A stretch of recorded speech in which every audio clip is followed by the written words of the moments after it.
जी अस्सलाम वालेकुम. Hope so you all are fine and safe. In today's lecture we will discuss about the social psychology. तो basically ये chapter comprise करेगा कि हम एज ए ह्यूमन बीइंग अपनी society के साथ किस तरह इंटरेक्ट करते हैं और सोसाइटी जो है वो किस तरह हमारी नेचर के ऊपर, हमारे बिहेवियर के ऊपर, हमारे एटीट्यूड के ऊपर असरअंदाज करती है. इसमें हम देखेंगे हमारा एटीट्यूड किस तरह इम्पेक्ट करता है. इसमें हम देखेंगे कि कौन से ऐसे फैक्टर्स हैं सोसाइटी के जो हमें हमारी वेल बीइंग के ऊपर अफेक्ट कर रहे हैं. तो सबसे पहले हम डिफ़ाइन करते हैं सोशल साइकोलॉजी. तो सोशल साइकोलॉजी क्या है?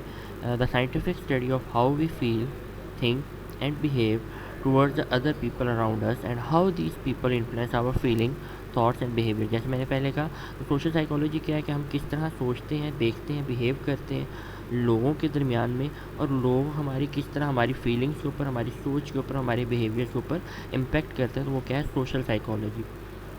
The subject matter of social psychology is our everyday interaction with people including the social group to which we belong. तो बेसिकली क्या आया था कि जिसमें हम ये आइडेंटिफाई करेंगे जो हमारी एक रूटीन की इंटरेक्शन है with other person in our social group, वो किस तरह हमारी साइकोलॉजी के ऊपर, हमारे बिहेवियर्स के ऊपर, हमारे एटीट्यूड के ऊपर अफेक्ट कर रही है. देन आता है हमारे पास सोशल कॉग्निशन. अब सोशल कॉग्निशन क्या है? Social cognition is a cognition that relates to social activities and that help us to understand predict the behavior of ourselves and other. Means आपके सोचने का नज़रिया जिसमें आप एक दूसरे के साथ, वो आपकी एक्टिविटीज़ जहाँ आप एक दूसरे के साथ रिलेट कर रहे हैं और आप एक दूसरे को समझने की कोशिश कर रहे हैं, अपने बिहेवियर को और दूसरों के बिहेवियर को. If we can figure out why our roommate is angry at us, we can react to resolve the problem. अब जैसे अगर हम समझ जाए कि हमारा दोस्त नाराज़ क्यों है, सैड क्यों है, खफा क्यों है, तो हम उसकी प्रॉब्लम को सॉर्ट आउट कर सकते हैं. तो ये क्या आ गया हमारे पास? सोशल कॉग्निशन आ गया. Then the importance of appearance. अब आ गया कि आपकी अपीयरेंस जो है वो किस तरह अफेक्ट करती है आपके बिहेवियर्स को, आपके एटीट्यूड को. Our initial judgement of others are based in large part on what we see. The physical appearance features of other people, particularly their sex, race, age, and physical attractiveness, are very salient, and we often focus our attention on these dimensions. आपसे कोई मिलने आता है, for example when you are going for the interview, सबसे पहले आपकी appearance के ऊपर फोकस किया जाएगा कि आप किस तरह से लग रहे हैं, आपकी फिजिकल अट्रैक्टिवनेस क्या है, आपने किस तरह अपने आप को प्रेजेंट कर रहे हैं इन द इंटरव्यू. तो वो आपकी इनिशियल जो जजमेंट है किसी के बिहेवियर के बारे में, कोई भी अननोन पर्सन जिससे आप मिलते हैं, उसकी जो आप इनिशियल जजमेंट ले रहे होते हैं वो उसके अपीयरेंस की बेस पे लेते हैं. देन आता है आपके पास स्टीरियोटाइपिंग. अब स्टीरियोटाइपिंग क्या है? The tendency to attribute personality characteristics to a people on the basis of their external appearance और their social group membership is known as stereotyping. अब क्या होता है कि हम एक जनरल अपीयरेंस के लिहाज से इसकी एक जजमेंट बना लेते हैं, या हम कहते हैं ये स्पेसिफिक सोशल ग्रुप से ताल्लुक़ रख रहे हैं तो उसकी हम एक अपीयरेंस. अगर फॉर एग्जाम्पल हम पॉलिटिकल पार्टीज़ की डिस्कस करेंगे, पीटीआई से बिलोंग कर रहा है तो उसके हम एक पहले से एक स्टीरियोटाइप बना लेंगे. अगर कोई पीएमएल नून से बिलोंग कर रहा है तो हम उसके पहले से एक स्टीरियोटाइप बना लेंगे. अच्छे सारे ऐसे होते हैं.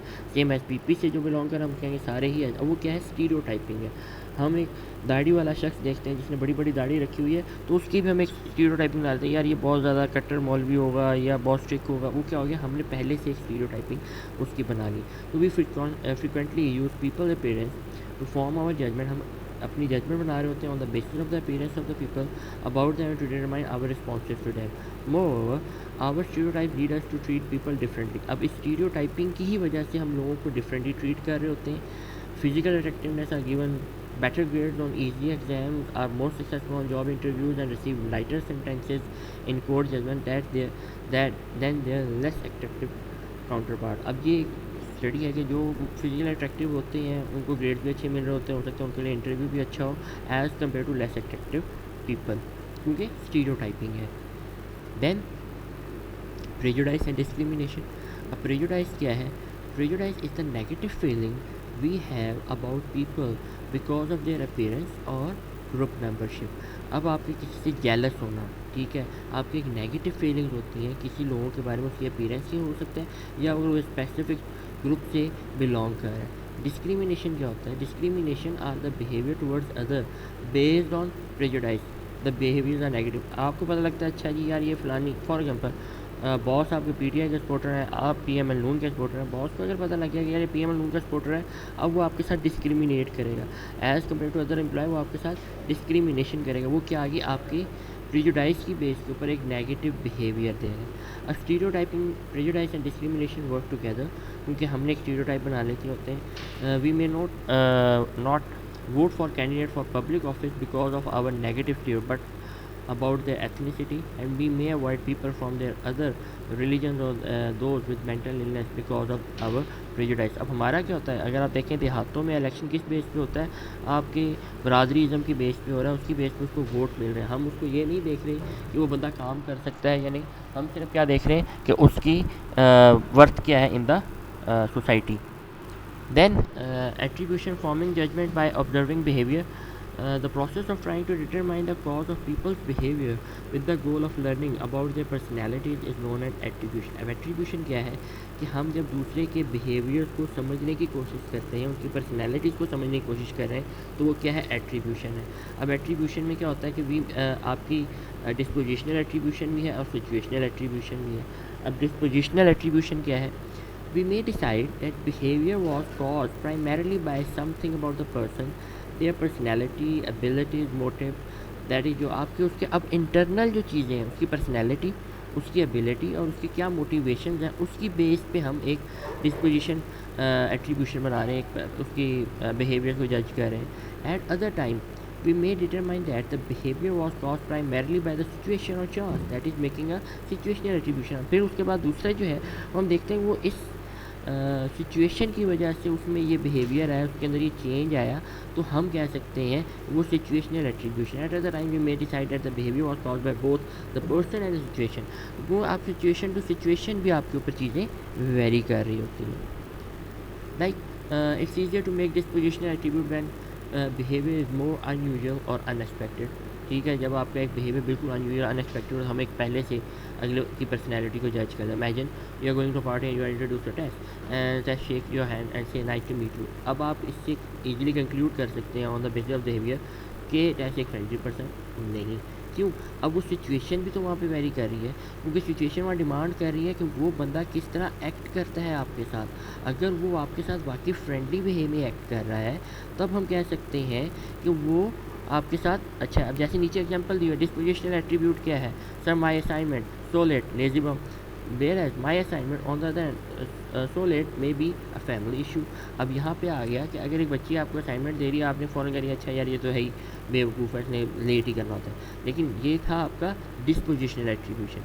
सिचुएशनल एट्रीब्यूशन क्या आ गई कि वो आपको असाइनमेंट सबमिट करवा रही है, तो आप ये हो सकता है कि फैमिली इशू हो सकता है, बीमार हो सकती है। अब सिचुएशन टू सिचुएशन उसके बिहेवियर को आप आइडेंटिफाई कर रहे हैं।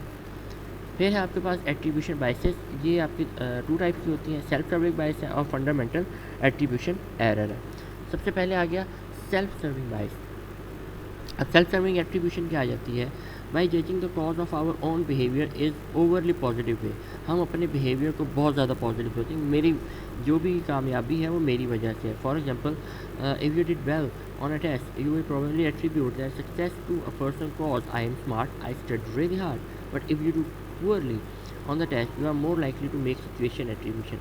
अगर आपके मार्क्स अच्छे हैं तो आपने कहा कि मेरी कामयाबी है, अगर आपके मार्क्स अच्छे नहीं आए तो आप क्या करोगे, आप डिस्पोजिशन एट्रीब्यूशन के बजाय सिचुएशन एट्रीब्यूशन, वो बस ये वो घर मेहमान आए हुए थे, मैं पढ़ नहीं सका, भाई की शादी थी मैं पढ़ नहीं सका। अब वो क्या, आपके सिचुएशनल एट्रीब्यूशन आ जाते हैं। The test was hard and I had a bad luck.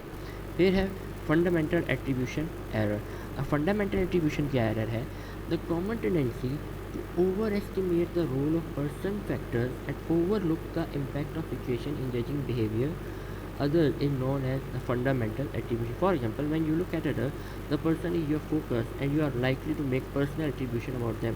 अब क्या आपके अगर ऊपर एक फोकस किया जा रहा है तो आप अपनी उसकी एक पहले से ही एक जजमेंट बना लेंगे, एक उसकी एक इमेज बना लेंगे अपने माइंड के अंदर, तो वो क्या है, आपके पास फंडामेंटल एट्रीब्यूशन एरर है। देन आपके पास आता है attitude.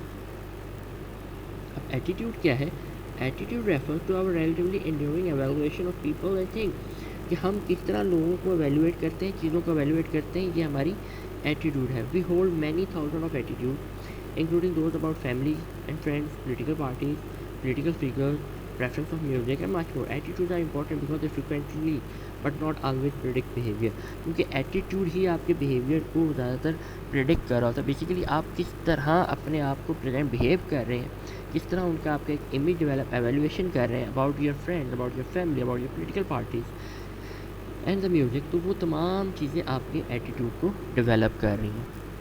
Then how behaviour influence attitude. एक आपको उसमें सेल्फ परसेप्शन है और कॉग्निटिव डिसोनेंस है. अब सेल्फ परसेप्शन क्या होती है? Self perception occurs when you use our own behaviour as a guide to help us to determine our own thoughts and feelings. जब आप अपनी ही सोच को यूज़ करते हैं अपने बिहेवियर को जज करने में, उसको गाइड करने में, अपने सोचने के नज़रिए को, वो क्या सेल्फ परसेप्शन आ गई. कॉग्निटिव डिसोनेंस क्या आता है? Refer to the discomfort we experience when we choose to behave in a way that we see as inconsistent to our attitude. अच्छा, अब कॉग्निटिव डिसोनेंस क्या आ गई? रुकावट मीन्स आप किसी तरीके से बिहेव करना चाह रहे हैं लेकिन आपका एटीट्यूड कहता है that is not a good way to behave. तो आप अपने बिहेवियर को चेंज करते हैं, कहते हैं ये इनकंसिस्टेंट है with your attitude. That's why वो क्या आपके पास कॉग्निटिव डिसोनेंस आ गई. देन आगे आपके पास सेल्फ परसेप्शन, जिसको फर्दर उन्होंने एक्सप्लेन किया कि self perception occurs when we use our own behaviour as a guide to help us to determine our own thoughts and feelings. It makes sense that if you like the newest cell phone advertised, you will buy it because your positive attitude towards the product influence your behavior. उसने new जैसा iPhone new आएगा फ़ौरन उसको purchase करें. However, your attitude towards that cell phone may become even more positive. You decide to buy it. Behavior influence attitude through the process of self perception. जब आप अपनी आप सोच पॉजिटिव हो जाती है towards anything, towards any product and services, आप उसको परचेज कर रहे होते हैं. Then cognitive dissonance refers to the discomfort we experience when we choose to behave in ways that we see as inconsistent to our attitude. For example, if we fail to lose the weight and we wanted to, we decided that we look good anyway. If we hurt someone else's feeling, we may even decide that he or she is a bad person who deserve our negative behavior. अब ये क्या गया? आपने खुद से चीज़ों को सोचना शुरू कर दिया कि ये नेगेटिव बिहेवियर है, नेगेटिव फीलिंग्स हैं. देन आपके पास आते हैं social influences that based on social roles and social norms. अब सबसे पहले आ गया social role. Social role is a pattern of behaviour that is expected of a person in a given setting of group. कि आप उस special role के अंदर अपने आप को कैसे प्रेजेंट कर रहे हैं. Each one of us has several social roles. कोई टीचर होगा, कोई सन एंड डॉटर होगा, तो वो उस लिहाज से अपने सोसाइटी के अंदर बिहेव करें. Then norms. नॉर्म्स क्या है? ग्रुप एक्सपेक्टेशंस हैं. What is appropriate and acceptable behaviour for it members. ये आपका एक्सेप्टेबल बिहेवियर्स होते हैं जो आपके उस ग्रुप में एक्सेप्ट किए जाते हैं. How are we expected to act and what are the expected to talk about, what are we expected to wear. तो ये तमाम आपकी सोशल नॉर्म्स में आ जाता है.